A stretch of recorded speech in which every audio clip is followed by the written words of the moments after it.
We have a legend and royalty in the house today. Man, this is amazing. Mr. Lonzo Williams. He is the undisputed godfather of West Coast hip hop with an entertainment career spanning over 40 years as a DJ, record producer, and leader of the World Class Wreckin Cru. Lonzo is also credited with launching the careers of some of the most notable names in hip hop. His roster or protegees include N.W.A, Dr. Dre, Ice Cube, DJ Yella, and Eazy E. Michel'le, DJ Battlecat, Battlecat, Rodney-O Joe Cooley, and the L.A. Dream Team and Compton's Most Wanted, just to name a few. That's what I'm talking about, man. He's a nightclub owner in Compton. You're a native of Compton, right? Yes, ma'am. Straight out of Compton. Straight out of Compton.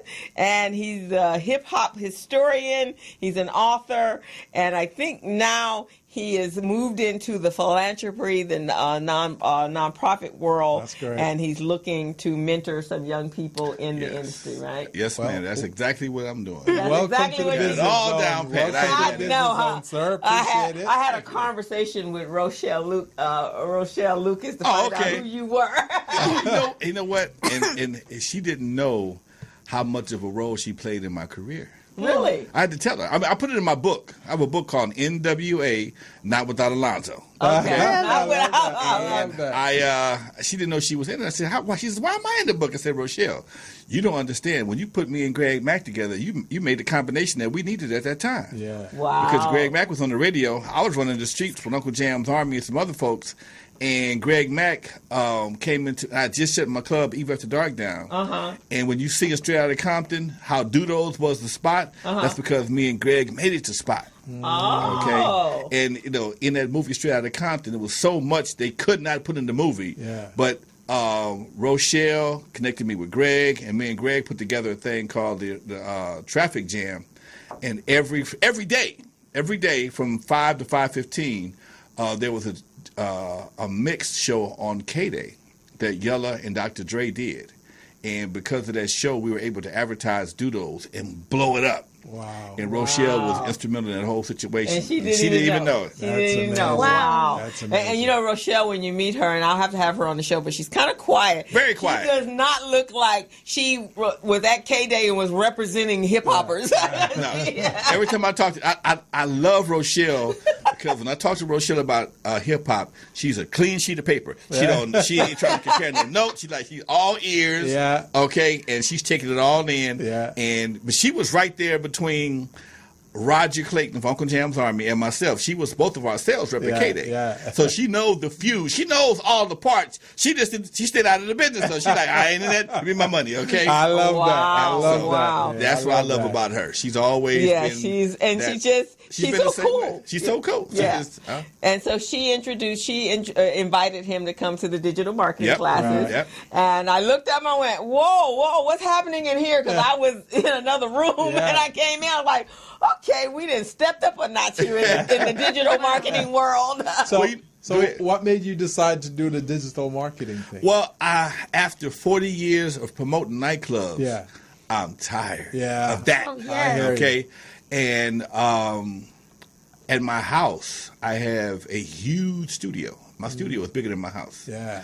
And I have a recording studio, a video photography studio, and also a podcast studio. Yeah. And I want to expand that and take the whole operation viral. Yeah. So I need to study on this whole digital platform that everybody knows about. That's why I got this kid with me right now. He's one of my mentors when it comes to the digital situation. And so, in order for you to go viral, you have to have some youngsters on your team. You have to have some I'll mentor them on one thing, and then mentor me on something totally different. So that's true, man. We just playing this, exchange. I'm with you, man. I'm with you because I'm where you are right now. I need one of him. Kid on your team too. I need one of him. But I knew he was committed because I guess it must have been the second time you came to the meeting. We had, because I kind of switch it up a little bit because we want our people have to become more digitally the mindset has to be there. Yeah. So we switch it up from a live to doing a Zoom. Well, I didn't have him in the system as of yet, but Rochelle was in the system, and I had sent out notifications that we're going to do a Zoom meeting tonight. It was pouring down raining a couple weeks ago, and he showed up at the Urban League, and so Rochelle reaches, she texts me, Krista, we need the information, and send it directly to Lonzo. So I'm thinking, okay, I'll do that, but who gonna go home and come online? And then I looked down, like, whoa, he went home and came online. He's serious about it, man. You know what? About it. I do a lot of mentoring. Okay. I can give you all the parts. If you don't put them together, if you don't use them, it does no good for me to mentor you, talk to you, coach you. If I give you all the parts, it's like praying without works. Okay, you can pray all you want to. If you don't get off your butt and make something happen, ain't nothing gonna happen. You can't pray your way up on something. But for the lottery tickets, okay, what you still gonna buy a lottery ticket? My question is, are you still discovering talent? I need to know. Every chance I get. Okay. Every chance I get. So how did you become the godfather of West Coast hip hop? You know what? And I get to ask that question a lot. That's not something you set out to do in high school. True. No, like I said, was that on your goal list and your bucket list? Okay? When I left high school, hip hop was not even invented yet. Really? And I wanted it, but the path was so interesting for me, even though I lived it. It's like, wow. I used to go to, when I was coming up, we had the dances in the park. You might remember that. The sock hops, okay? And we should go to them all the time. And as we got older, they stopped doing it. So we started doing our own dances. But when I first went to the sock hops, I fell in love with the DJs. Okay? And from KGFJ. Okay? You got to be ahead, old head, know about KGFJ. Right. Yes. And K-Day. When I wanted to feel that energy, because there's no only person who gets the same energy as a live band is a DJ. When you're a DJ and you rocking, you get an energy that you can't buy, you can't snort it, you can't smoke it. You get something you can't get that from no place else. There, man. I wanted it, but I thought you had to get it through radio, because at that time there were no mobile DJs. That's true. Okay. I thought I had to go to radio. Okay. And back then, those who knew me back then knew I had a horrible lisp. I sound like Daffy Duck. So they weren't ironing you up. They were. But I got lucky. And I went to Gardena High School. I graduated. And they had opportunity to check off broadcasting. And I checked off broadcasting. And I got a scholarship to go to a broadcast school. Wow. Oh, wow. Okay. And I'm still Daffy Duck. but they cultured it. But one of my mentors and teachers was a guy named Jay Rich. Jay Rich was on KGLH forever. And he was one of the most articulate guys on radio. He took me under his wing. He said, you don't have a mental problem, you're just lazy. Okay? You don't like moving your tongue. So he gave me a bunch of exercises. And I would sit there and go the for hours on end. And that's how I was able to overcome it. I still have it somewhat if I get mad or just get lazy. But I've been able to consciously overcome it. And later on, and it was right there in the 70s. Wow. And they was doing the disco. I'm that old, baby. It's just me and fool you, okay? You mess around and get caught by a spider. Anyway. but so if you were with Uncle Jam. I was Uncle Jam's Army's first DJ. Okay, so Subway? So, come on, baby. Subway, Oscars, come on. See, I had Speakeasy. I opened Eve After Dark in 1979. Okay, I was 22 years old. Wow. And I would go, see, back then, they had so many clubs in the city. You could go to clubs every night. The Red Onion on Thursdays, Flanagan's on Mondays. Parties every night. I didn't party but one day a week. It was only one day, that was Sunday, that I didn't go out. I started on Sunday. I would work on Friday and Saturday, my own teen club. And then I would go out on Saturday during the week. Paradise 24. We very seldom went in the Paradise. We sit in the parking lot and do the parking lot pimping. My buddy had a limousine, right? We sat in the parking lot on the limousine. I was just doing my record thing, and I'd be out there, had my foot out the door like Morris Day. He flagged the girls down. You know, I got Lonzo in the car right now. So I can't tell you some of the parties we had in my house. Anyway, so that means I probably saw you in the party parking lot. Probably did. I probably was flagging you down. You just one of the girls that didn't fall into the trap. Yeah, I didn't fall into the trap, but I was at the club. I didn't fall into the trap. So you were there. I was there. She was right. She probably walked right past us. I knew you was fast. I know. And my girlfriend actually, she hung out with Roger. Roger. He was a good friend of hers. So she was. girlfriend? Her name is Daisy. They called her Sita, Daisy Bellamy, and she was with him. Oh, they partied. She was actually when he was promoting. She was putting the signs up on the. I ain't mad at her. On the post You to help hang out with them. us. You got to go to work. Yeah, and I met him. I met him for the first time because I didn't know her at that time. Met him the first time before he died. A couple years before he died, we went to. See Frankie Beverly in Riverside. Okay. And we stayed there for the weekend and hung out with him. Now, you got to understand, me and Roger go back to 1977 before I opened the club up. Okay. I was his first DJ. You was DJ Construction? I was Disco Construction. Disco. Oh, Disco Construction. I was Disco Lonzo of Disco Construction. Okay. And we had this love-hate relationship. And we always talked about writing books. And we worked together. We workmates, worked at the same record distributor. And he blew up. His thing was big dances. My thing was consistency. Every club I had at least 6 years. Eve After Dark, Dudo, Skateland, Hollywood Park Casino. I did all those, okay? Okay. So I was always taught consistency, build your money up, do your thing. And he liked doing big stuff, the convention center and a sports arena. That's fine, but I'm going to get my crumb. I'm going to get these nickels every week for the next week. You know, you get them quarters every once in a while. I'm going to get these nickels, nickels and dimes every week and stay consistent. And we were talking about writing a book. And I started writing my book because we had this competition. To see who can complete it first. Who can do it first. And he died. Oh, man. How you going to do that, man? So he didn't get his book. I was writing the book the night I got the call. He had died. Oh, wow. And it took me almost 3 years to write the book and go back to the book because there was no reason to write the book. There's no motivation. You know, Roland works. I know Roland. All of those. Those are the ones I hung out with. Roland is the only promoter Steve that's been doing it longer than I have. Yeah. Okay. Roland is. We talked about this. We've had this conversation. Yeah. Roland is the only person that's been promoting longer than I have, but I've had more clubs than he has. I've been more consistent. I've owned clubs. He's promoted more. He promoted, but he didn't have a club. But he never had his own venue. I've had my own. I've had 6 different clubs in my career. And Mark Gaspar actually wanted a club. Okay. So that was the partners that they had when they were doing the last round, but that they never did because he wanted but he wanted the live music. They were more into the live music. Exactly. Yeah. The club thing, it's gotten so crazy. Yeah. And especially these days, and I'm finna get on my soapbox for a minute. Okay. BS and club and BS and business don't mix. Yeah. Okay. Mm-hmm. No. And this is when people asked. It was a Facebook post recently.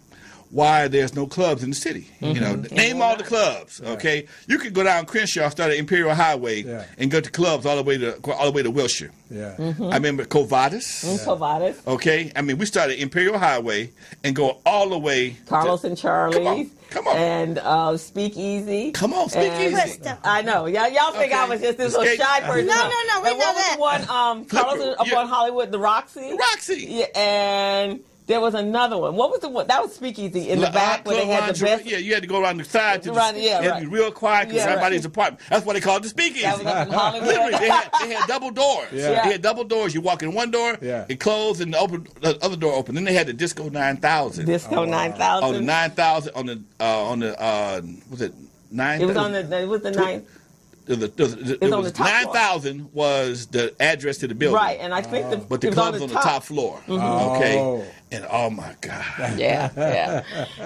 Anyway. I have a friend, his name is Keith McAllister. I think he hung out at that club a lot. I tell people all the time that when the gang mentality came into the hood, it ruined a lot of stuff. It actually, I'll tell you exactly when it happened. It was when that first shooting that was at Fridays It was one that was a shooting out in the marina. Okay, I remember that. At Fridays. Fridays. That was a spot on every Friday. And then there was something that went on at the Ramada. Right. Yeah, at Mingles. Right. So that was my other spot. Right. Oh, my Mingles? Yeah. I think I was 7 years old when I was I did some stuff I wasn't even born yet. Yeah, and you weren't even here yet. But I partied. I had a ball. That's why I never got married. Let me tell you a quick Mingles story right quick, right? Okay. My buddy was a DJ at Mingles. His name was Master Blaster. Oh, okay. He discovered Robin Harris, the comedian, at Mingles. Wow. Okay. My buddy was a DJ, and I'm a DJ as well. And he said, Lon, could you sit in for me for a minute? I'm going to dance with my little friend, friend, right? Yeah. So I'm like, okay. So I'm DJing, and he dancing right in front of me. And the DJ booth was similar to this right here. Yeah. But I'm like, dude, who are you dancing with? And he's dancing, and he said, I look down. He got this little person. She about 4 feet tall. She's getting busy, okay? And I'm laughing and like, hey man, I'm the first guy you know go out. He called them midgets back then. Yeah. He's the first guy you got go out with a midget. I said, you really are, Doc. We had a ball at Mingles. Oh yeah, Mingles was my spot. And then I migrated up to Lil J's. Lil J's. Yeah, that's kind of where. Lil J's downtown LA. Baby, you born I in remember the Lil 60s J's. and all. Yeah, that was my You a 70s baby or 80s baby? 90s baby. I'm a 70s baby. I'm 70s. So my Lil J's story is, Lil J's was actually frequented by police officers and the military, right? Yeah. So, and my thing is to meet the doormen. So, because I don't do lines, and my girlfriend and I know we don't do lines. Right. So we knew the DJs or the doorman or the promoter. Right. That's how we got in. Yeah. And so at Lil J's. So I knew all the door guys, and they were all police officers and cops. But then, as it got in, and I became a VIP, there was a woman there that actually was the captain at Southwest. Okay. She and I looked alike. And I didn't know that until one day I was dancing, and this guy said, "Hey, Crystal, how you?" And I think her name was Crystal as well. How you doing? I saw you at Civil Brass. Like, no, you didn't, and I didn't know that who this person was. Right. And so he gets there and he's arguing with me. So this other guy that I'd actually gone out with, he goes, no, man, that's not her. He said, but she looks so much like her, but one's a little more bustier than the other. So he said, in fact, go upstairs, and she's upstairs. Wow. But we never, and I was there 3 days a week. Wow. I never met her, and she never met me. But that's everybody crazy. In there, so when I would come to the door, they thought I was her. They're like, go on in. VIP status. That's too funny. Trying to get promotions. So you and Roland, and a number of you, all of you created businesses out of this. Yeah. Okay, so tell us about, because, a lot of times you think of that just being a hobby. And not a business. It started off being a hobby for me. I was just making CDs and stuff. Not CDs, I'm sorry, cassettes back in the day. Okay. And I would DJ my car club events, whatever the case may be. Vegas. Anybody remember Vegas? And yes. Yeah, the little mini Camaros. Yeah, And one day we had a party, and I made me and my partner split up like $900, $450 for DJing. This might be something to look into. Okay? But I tell you what was crazy. I was taught later on that if you do it for free, you'll do it for pay. Right. Okay. And do what you love. You never work hard a day in your life. Okay. And give people what they need, and they'll always need you. Yeah. Those have been the two principles I've always worked by. My last job. My last job was 1979. Awesome. Wow. Okay. I never sold dope. I have to make that disclaimer. Because I never that's sold the industry. dope. I just shut my club down, March 2nd. After 40 years, I just got kind of tired, want to do something else. Okay. And well, for me, I've been kind of blessed that my star is kind of rising again through all these documentaries and stuff I did back 35 years ago with Dre and Cube and everybody. Now I can go into another less stressful career and do what I want, do what I like doing. I work with so many artists, and what I realized with artists today, most of them are still as ignorant as ever to the business part of this. Right. They forgot. They're so busy about the music, they forgot about the business. Yeah. And I listen to guys on different shows, and one that really touched me was this new guy, Blueface. You know, I'm not a fan of his at all, but to hear him talk about how he let somebody else take care of his business, and he's not, I'm not concerned about my paperwork, I'm just having fun. Wow. Oh, you are the perfect fool. You are the perfect fool. He's that 80%er that we just talked about. Right. You're the one you're the one that they're going to get every time. Oh, yeah, especially the IRS. The IRS and the vultures. They look for guys like that. And wasn't that in the movie with Straight Outta Compton? Because wasn't it Dr. Dre was like, well, where the money? Or was it, no, it was Ice Cube. Where the money? Okay. And then Eazy E was just happy. Happy-go-lucky. As long as they're getting some money. But who counting? Yeah. Right, okay. Exactly. Gotta count your money. You need to be at the table to count your own money. Nobody count your money for you. Gotta count your money. And don't they get because they don't get a whole with all of the hoopla that goes around with it because you really don't get as much money off their song or how does that work? It all depends on who's handling your business. Okay. When you have one person that represents everybody, and there is a principal person like with this situation, Eazy E was the man. Eazy E and Dre were the main guys, so they thought. So they looked out for Eazy E and Dre. Jerry Heller made sure Eazy and Dre were taken care of. Okay, everybody else was kind of all right. But Dre had a mansion, Eazy had a mansion, Jerry had a mansion. They all lived in the same neighborhood. I've been to all of them house. Okay, everybody else was living with their mama, their girlfriend, or had their own little small apartments. And when you watch, if you ever watch Unsung, you'll see it happen every time. Every time there's a group.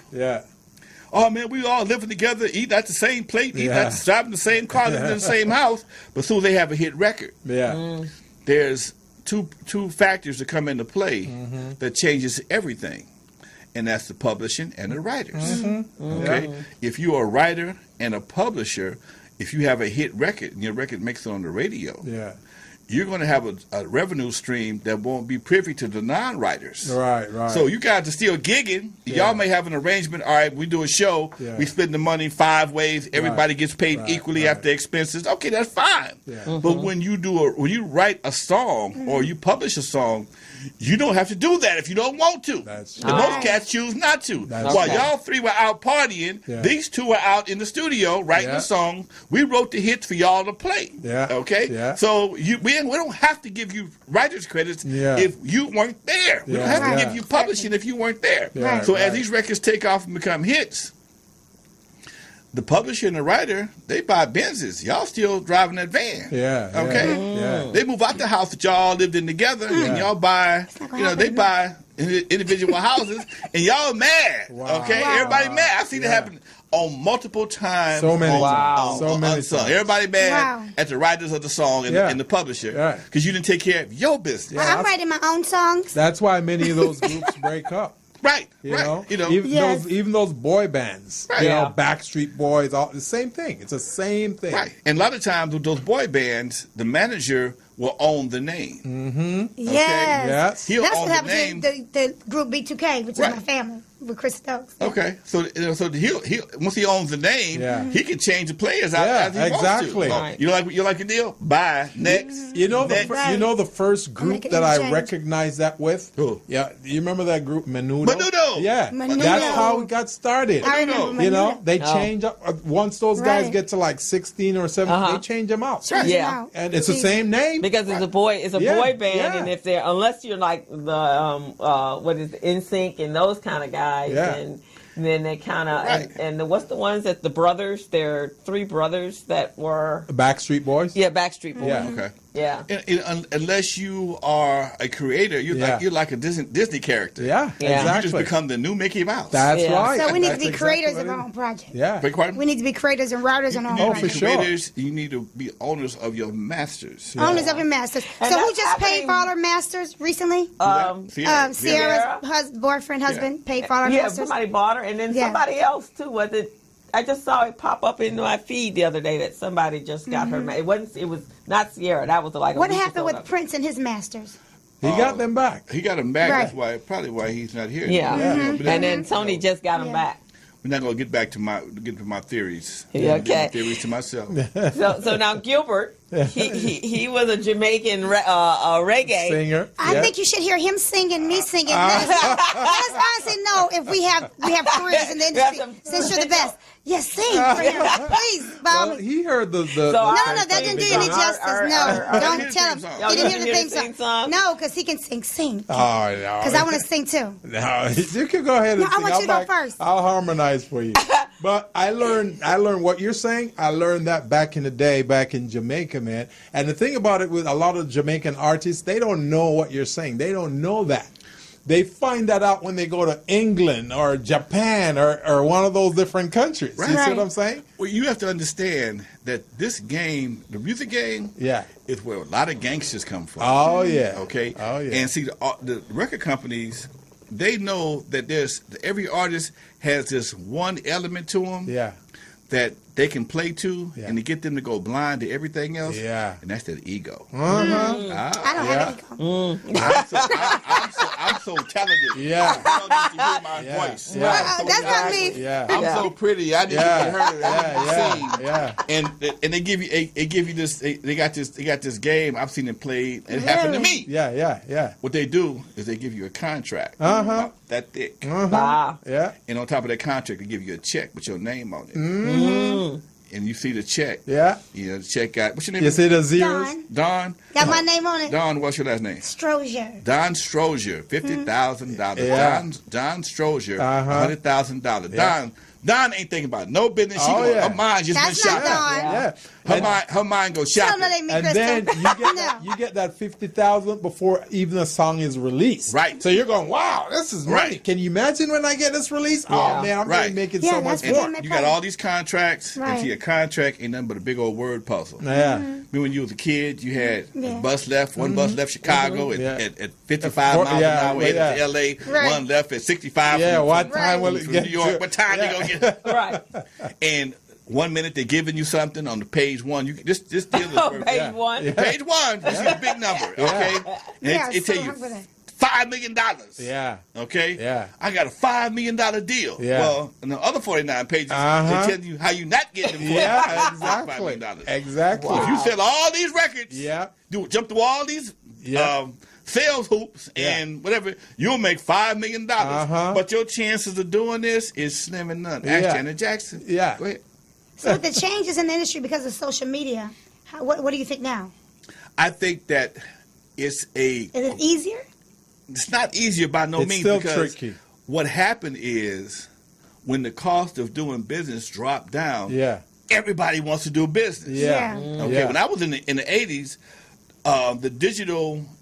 the introduction of the digital age brought the cost of business doing down when we can afford it. Because back then it was like maybe $2,500. Now all you need is a thumb drive. $5 thumb drive and a buddy with a computer, and you can make music. You don't have to go to no A&R director to get it being heard. So if you can get you enough of an Instagram following or Facebook following, or say something enough that's offensive, people will tweet to your stuff.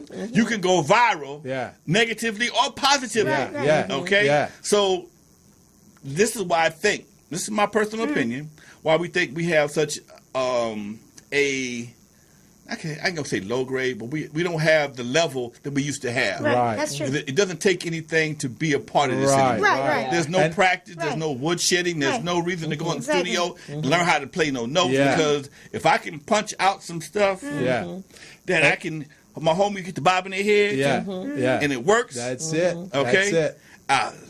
I'm a hood star. Yeah, there's not as much money being made either now. It's not being much money being made. So now, if I can get on a tour, that's when you get your money. That's where the money is. You got to be careful because if you get on a tour, you might make the tour money, but you might not get your merchandise. That's that's the part I was going to get to right now. Okay. Because what most of us got caught up in and don't get to pay attention to over here is that we're looking at the stardom, we're looking at the $50,000 we get up front and all of that. Yeah, you may go on a tour and they go, hey, you get a tour bus, limousine, all of this stuff, you're fine, right?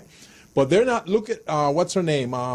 This little girl, iTunes. Most music are going on iTunes right now. And most of the artists, they're not seeing that part of it. They're not foreseeing what's going to happen in the future and include that clause in their agreement. Right. You see what I'm saying? Because right now we don't know what device they're gonna invent next year or the year after. We got away with a lot of stuff back in the day because they would give you territories, United States and foreign territories.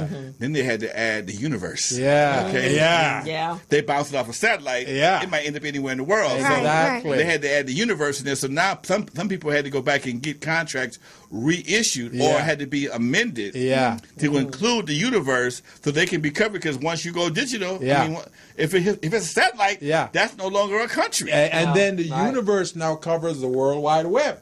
And on social media. And that's really where you're being made, right? And there's so many out there now that there's not even any talent. I know. There's not any talent, and you hear them. And I was talking to somebody the other day. In fact, there was Nick Cannon just did a show called Mass Singers. Did anybody see that? Oh my God, that was phenomenal because these were all very established entertainers, and they done on this whole mass thing, and you didn't know who it was. You couldn't tell who it was. And so, in fact, I won't tell you guys who the winner is, but the winner, you're like, I've never heard him sing anything like. He was phenomenal, and no one guessed it. And they have a panel of celebrities. Judges. Robin Thicke was there, and they couldn't figure him out. And there was one, I will tell you about her though. It was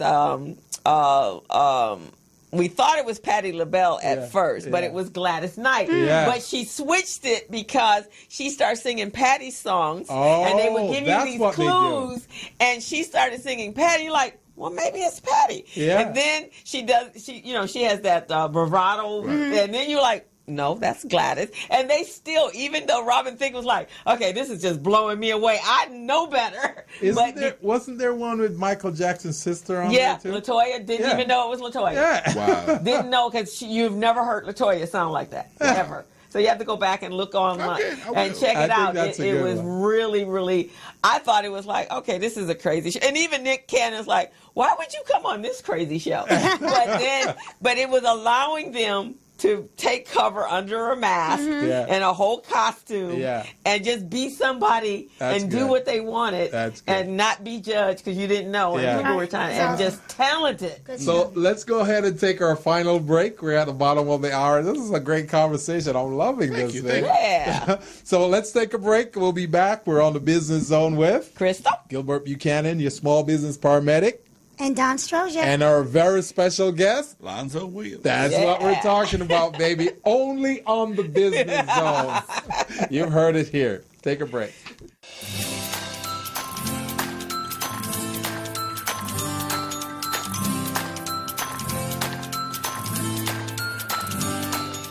Small businesses spend more than $500 million each year combined trying to find missing or replace missing paperwork.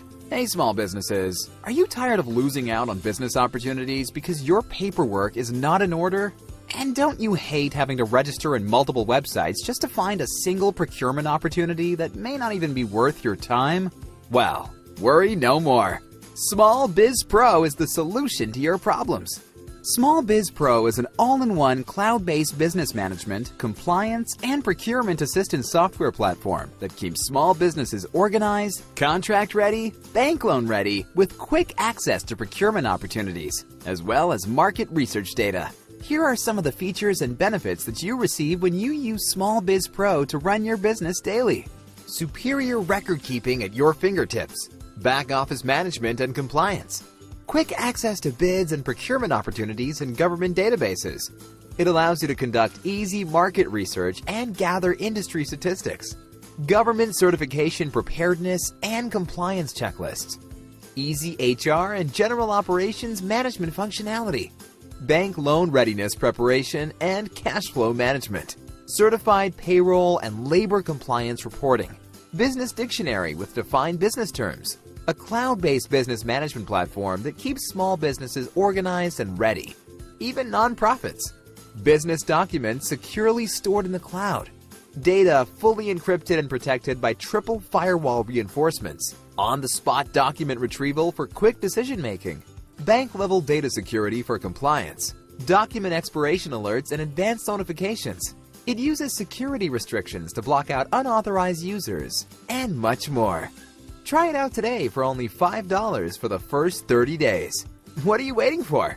Go to www.smallbizpro.net and register now, or your competitors will.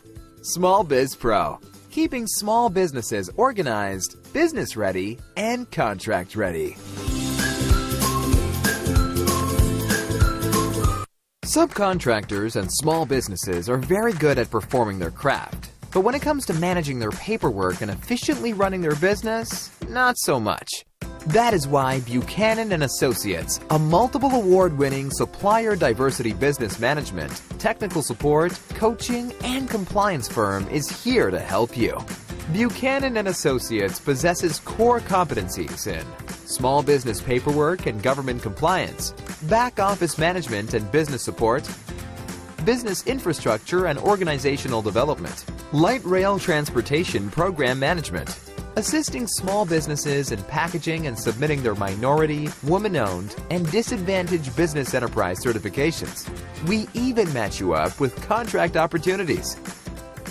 Buchanan & Associates has delivered more than 7,500 hours of training to subcontractors by preparing them to become business ready, contract ready, and bank loan ready with the ability to quickly access key documents in seconds. So, we're back on the Business Zone. With Christo. Gilbert Buchanan, your small business paramedic. And Don Stroger. And our very special guest, Lonzo, the Godfather of West Coast hip hop. That's what we're talking about. We've been having a lively conversation. So you're now in the digital marketing classes that I'm doing. So what are you going to use that for? I'm going to use it to monetize and blow up my YouTube channel. Yeah. Okay. My website. Mm-hmm. Yeah. I have a lot of old records. Yeah. I have memorabilia that nobody else has. Wow. And I have a message that very few have. Yeah. See, I am the history behind the story. Yeah. Okay. Right. Yeah. The guys who are known for the history, Yeah. they don't know their own history. That's okay. true. They don't know that Portis used to be in my house with D. Barnes and Rose every day. Yeah. Okay. Yeah. They don't know these kind of things. That's okay. true. Dre may know because he was around. Yeah. But a lot of people don't understand that era right there that we had. Yeah.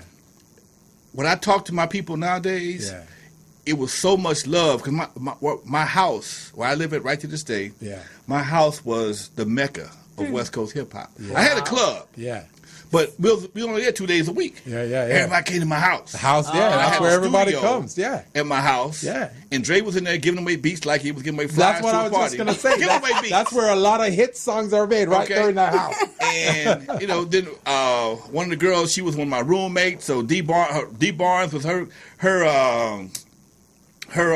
group member, and so was Poetess. They come out and hang out. So, and half the time I wasn't there. I was a bachelor. I was gone. Wow. I was doing my thing, and it just became. We had like a little circle, and then even after they left, I had other generations of cats come behind. And what I see is a level of success that may not be directly related to me, but I just see how many people that hung around my house that went off to be successful. Yes. Okay, Right. I got guys that I got teachers. I got sheriff deputies, cops, pastors, bus drivers. I got guys who was alcoholics, stopped drinking and teaching school now. Wow. Okay. I got when I think about all the people, and I look at Portis. I mean, I'm just thinking because she's here. She got her own radio station. Yeah. Okay. Yeah. And she was just she had a record deal. She wanted to be a rapper. She said, I need to eat more regular. This is not Good decision, I need to eat a little more regular. I'm gonna try something different, okay? And these are the kind of things, but because when guys came to my house, I had certain rules. Yeah. We ain't gangbanging. Mm-hmm. There was never any dope around my house. Yeah. Okay, and I think about the movie Straight Outta Compton. Mm-hmm. Every time you saw us, we was drinking. There was no alcohol in my house. Not because I banned it. Yeah. We just didn't drink. That's right. That's right. We just kicked it. Everybody had a pen and a piece of paper in their hand, writing lyrics. Yeah. Or they was in the studio rehearsing. Yeah. Or in the studio recording. Right. And it just was a vibe that we had, and we just did that for so long, and then people started getting successful, and they moved on. Yeah. Then because I had success with these guys, other guys would come back. Hey, man, Right. could you work with us? Come on, man. You know, then you get another group of guys that went off to be successful. So it just that's why I have my nonprofit, the Lyrical Revolution. Yeah. And that's and what's the mission in the vision? Lyrical Revolution is to educate and mentor upcoming artists. Okay, I want to make you aware of the wolves, get a basic understanding of the business, because it makes no sense to be in a business, play a game, you don't know the rules. Yeah, exactly. Why would you want to play football, stand out there, 6'4", 200 some odd pounds, holding the ball, and wonder why somebody hit you upside the head? Exactly. You're supposed to run. That's right. The object is to run the score, okay? But these guys, their ego kicks in so fast, they think they celebrities because they got a few thousand followers on Instagram. Right. Okay. If somebody gives you a deal, you sign the first piece of paper unnegotiated. Yeah. You best believe that first contract is gonna have gonna give you a sexual experience you'll never forget. That's right. I'm gonna leave it like that. It's gonna give you a sexual experience you ain't gonna never forget. I was gonna say something else, but we're on the air. Okay, I'm gonna keep it clean, Felicia, because I want you to keep your license and all that kind of good stuff. But you're gonna get a sexual experience you'll never forget. Because that first contract is gonna look so good and so attractive, but inside of it, but you don't know what you're signing because they know you don't know. Yeah, they know you don't and they know that you're gonna sign this contract. If I put this, because you're excited because somebody likes my music and I'm gonna become a star. Okay. Right? Exactly. Right. You know, and sometimes they test you just to see how you react to certain things. Right. Like, for example, if they talk about tours or they talk about an appearance, based on how you respond to that, they know you don't know anything. Right. You know what? I have an issue right now with somebody who wants to work with me, and they send me little texts and stuff about things like, "We gotta promote your product." Look, man, I'm a grown man. Yeah. That don't do nothing. That don't do nothing for me. Where is the money? Okay. Yeah. You not doing this because you like me. You doing this for money. Exactly. Okay. And I need my fair share. That's all I'm asking for, my fair share. Okay. Right. And if you can't give me what I need, I'll find somebody that will. I think you're on the right track, man. With Crystal and this other guy she's working with, man. Oh yeah, that's a whole game changer. Like man, what was your impression when you first came to the class when he did the spreadsheet? Okay. Yeah.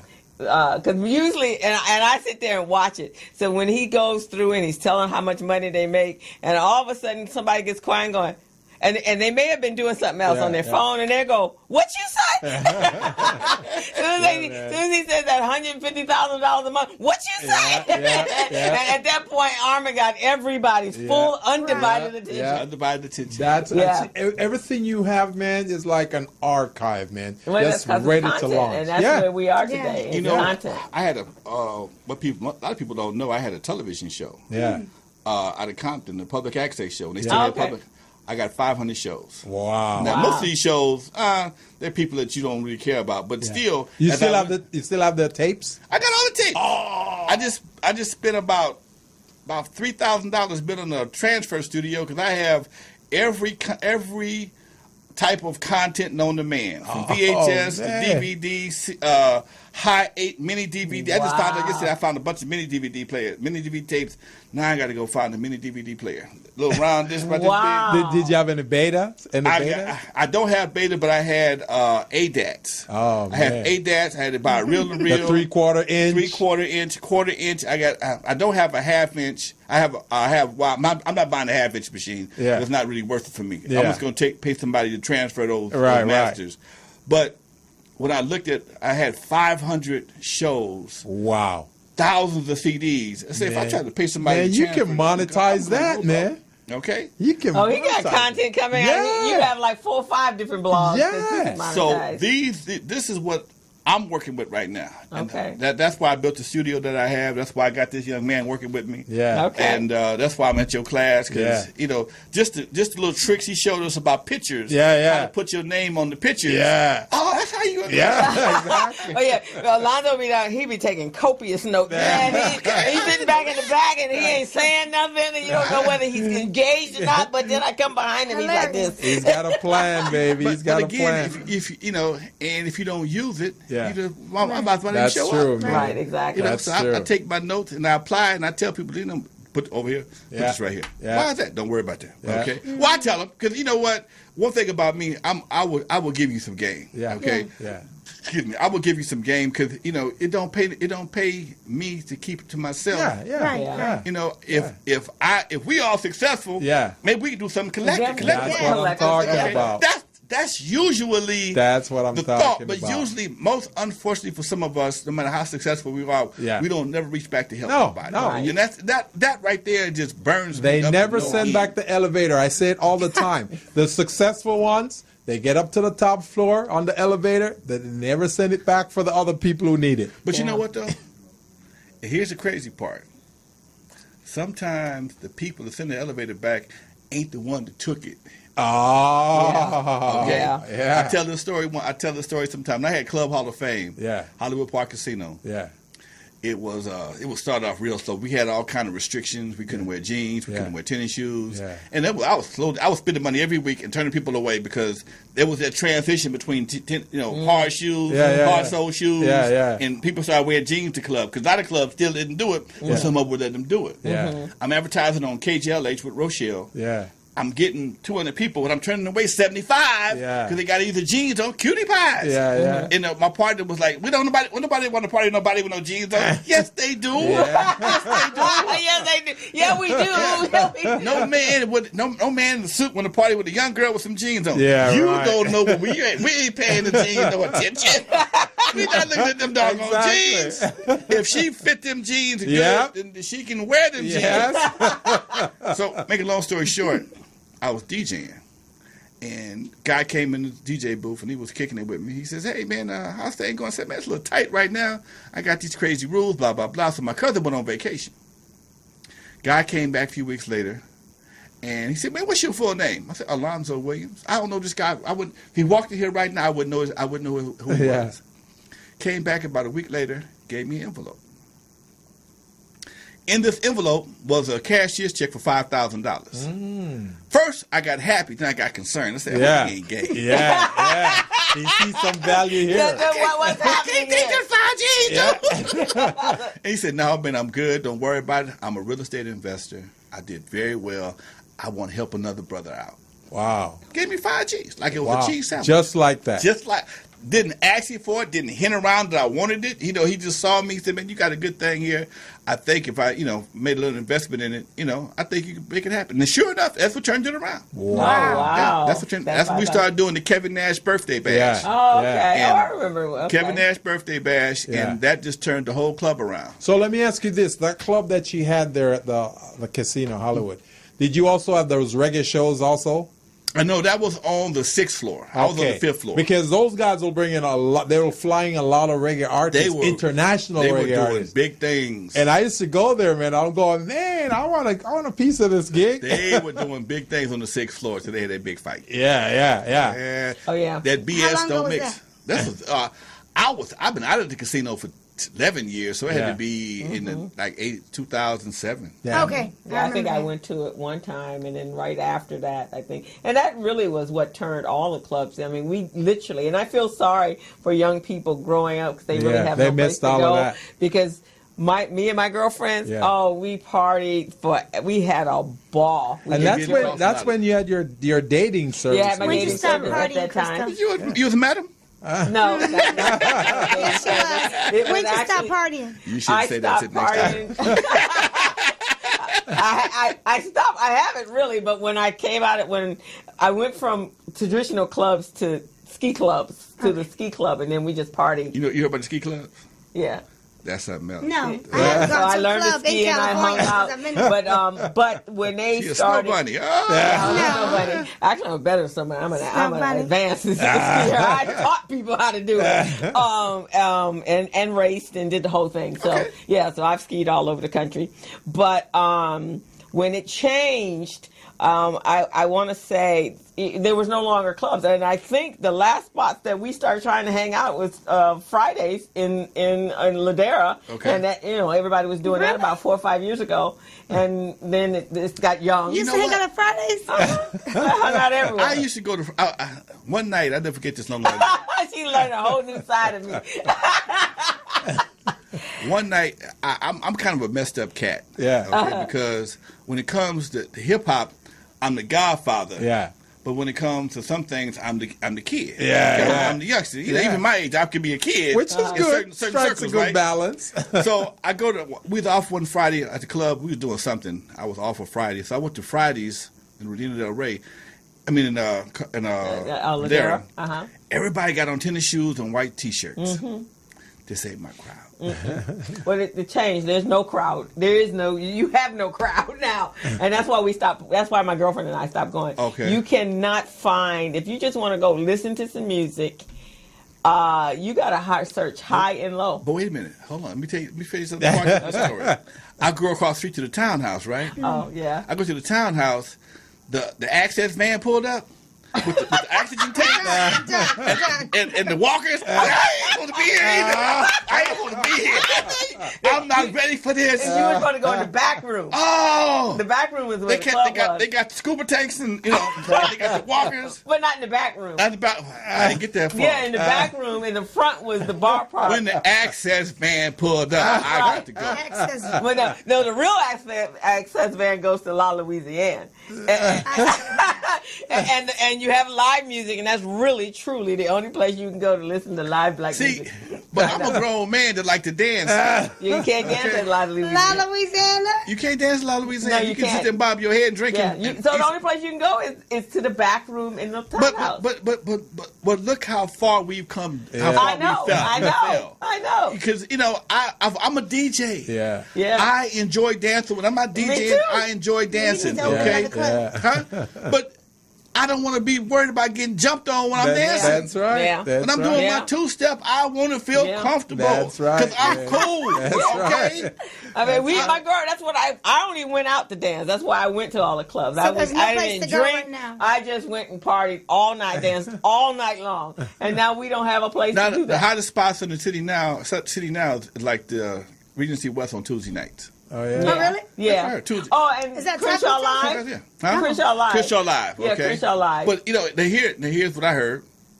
Now they had. I've never been there, but I've been there before, and they had to change it. They had to up their age limit because they had an issue there before. Oh, yeah. And now you got to be 35. You got to be 35. Because Really? here we are, the last few clubs we have in the city, and you bringing that BS to the building. Yeah. Okay? Right, exactly. And what people don't understand is, because I've owned several buildings, had to deal with the city council, zoning, ABC. When you have problems at certain in high capacity venues, every time there's an incident, there's what they call an incident report. It goes to the police department. It goes to fire department. It goes to the city council. So when you have a problem, you have too many problems. You can call the cops too many times. It could be something as serious as reporting the cell phone being stolen. Okay. It's a theft. Okay? If a car get broke into, it's a burglary. Okay? So people, oh man, somebody jacked me from my phone. All that old cool talk translates over to one or two terms when it comes to the legal aspect of it. Okay? Theft, burglary, assault. Okay? Too many of those reports that go. Now you got multiple assaults, multiple burglaries, and it could be just somebody slapping this girl on the butt. It's not a sexual assault. Exactly. Yeah, now you got a sexual assault. Exactly. So you got all those on your club, and all they got to do is change your zone. But Roland is still doing First Fridays. Far as I know, yeah. Yeah, so that's really the only spot you can go. I've never been to Roland's First Fridays. Oh, it's fun. I've never been there before. So where do you go right now? I was for me. I was going to work every Friday and Saturday. But now, this is like my second weekend. Last weekend I was in Sacramento on a music panel. This is like my second weekend not having anything to do. The first weekend I was out of the club. I shot to Vegas. Okay. Then the weekend after that I was at home. But this last weekend I was in Sacramento. This is the second weekend. I don't have anything planned per se. So I'm probably going to get my butt in trouble. Anyway.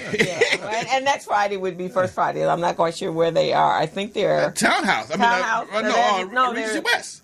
Regency, oh, okay. I think it's Regency West. Then that's where they are. On Friday? Yeah. First Friday. That will be next Friday. Yeah. They'll do their thing. Because they were out in the marina. Right. And then they've migrated around. And then they get the valley. And now, being a black club owner, we good... You got to understand this. A lot of times when you see us in venues, high-end venues, they're right before they sell it. Yeah.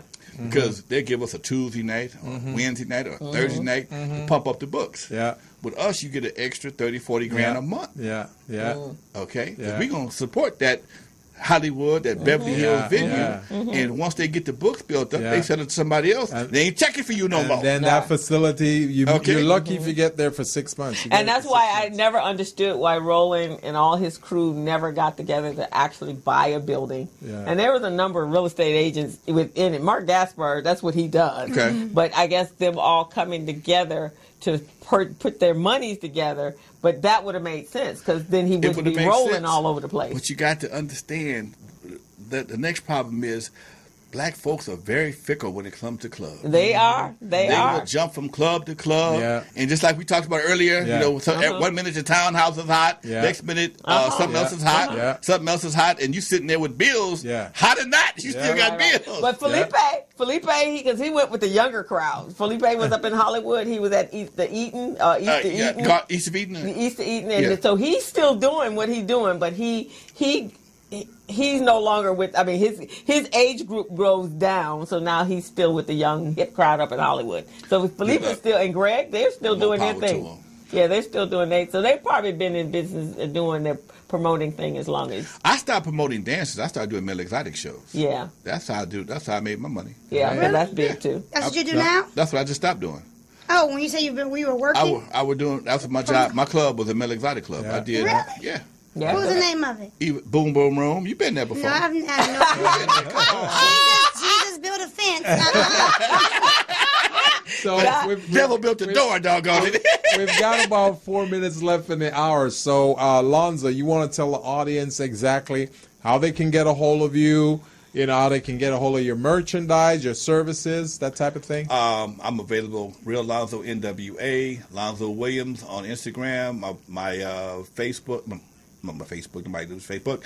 My website is lonzowilliams.com. You can find me anywhere. I got a bat signal, lonzowilliams.com. Just walk about you have anybody. A YouTube channel? What Lonzo at? That's it. Have a YouTube channel? Lonzo right here. Yeah, whatever is that. Yeah, this is great, man. It's definitely an honor for me thank you. I appreciate to meet you. Because first, I didn't know who you were and what you did, and listening to what you did, man. I wish I had met you many years back. Thank you, Zach. I appreciate that. Yeah, I think we could have done some stuff together. It ain't never too late. We still got a heartbeat, right? That's true, man. You still breathing? He's still looking for talent. I have a lot of songs on YouTube right now. Okay. And I'm not even being paid for those songs. You got songs on YouTube? Oh yeah, there's songs out there that I'm not being paid for. But let's talk. Because I think you're shy. Actually, I gave you the opportunity to sing for the man. One of the things that I'm working on right now, I'm getting songs placed in movies and television shows. See, that's what I'm talking about right there. That's what I'm talking about. There are companies that are looking for inexpensive product license because once you start to get into the hits, you're talking about $200,000-$300,000. Yeah. Okay, but if you can get something that fits this, it sounds like this time frame, and you only need $4,000-$5,000, they'll give it to you. Okay, let's just talk. did it the other day. Some stuff for you. A song I had never licensed before in my life. Yeah. But they needed something from the '84. I'm like, okay, well, cool. I got something '84-ish. Yeah. 84-ish. On that whole collection of CDs and VHS. Yeah. That's why I don't throw stuff away. That's what I'm talking about. And even if you don't have it, you can recreate it with that genre. But see, if you own the publishing, and the masters, you can negotiate. Yeah. Okay? Yeah. That's where the trick comes in at. And this is where these guys have to understand you have to control your product. Mm-hmm. This is an intellectual property. Yeah. Like real estate. Yeah. Mm-hmm. You have to control that copyright. Exactly. If you control that copyright, you in position to make yourself some money. That's what I'm talking about, man. We've been listening to the amazing Lonzo, man. This is just phenomenal, and I'm just so excited to meet this gentleman. Yeah. And I can't wait for us to meet again. Thank you for coming. Thank you for having me. Yeah. I appreciate I'll see you at Digital. I wasn't here Wednesday, but I'll be back this Wednesday. Okay. Yeah. Love it. I was in studio time. I was in the studio trying to get ready. Well, we knew you were not too far away, but our information is just sitting there waiting for folks to come back. For sure. We had a good time. So we got maybe 2 seconds for you to tell that. Well, I'm just going to say this real briefly. Next week, we'll probably delve into it. This is a breaking news notification right here. It was just all over the television. Linda Man. They call her McMahon, but it's Mahan. She just quit the Trump administration. She's the executive director for the Small Business Administration. Oh, she got that other lady that was really, really nice. Yeah. The Hispanic lady that... Oh, no. No. That's the one before her. Right. So she came in. He pushed her out. He pushed her out and bring this one in because it's his friend. Okay. This one is one of his campaign supporters. Okay. So the reason she's quitting is so she can go join his campaign for 2020. Oh. Now, she's been in the organization for over 2 years. I haven't heard one thing she's done for small business. You see what I'm saying? Yeah. You've been doing whatever you do for so long, right? And the last 2 years, you've done a lot for small business. Yeah. People know it. You know, people don't even know you, but they hear what you're doing. She's got the money string, the purse string, and it hasn't done anything. So we'll talk about this next week. Okay. You know? Talk about how... Because there'll be so many other breaking news between now and next week. I'm telling you. So, who knows what will happen with the SBA? Tomorrow I'm going to be at the Ontario Inn Hotel off the 15 and the 10 freeway. I'm going to be the keynote speaker for an organization called EA. EA is a Latina-based organization, and they're having their first anniversary, gala. Okay. And it's going to be great. We're going to teach those small businesses how to become contract ready, and I'm just excited about it. And I'm speaking tomorrow at the Black Writers on Tour. I'll be you'll be there, so I'll see you there. That's what I'm talking about. And so I got that, and then April 6th, I'm speaking at the Coalition of 100 Black Women. Don is speaking at... I'm speaking at You Are Beautiful Inside and Out, also at What's on Your Plate on the 6th. And I'll be with Crystal tomorrow because I am an author and I am black. And I'm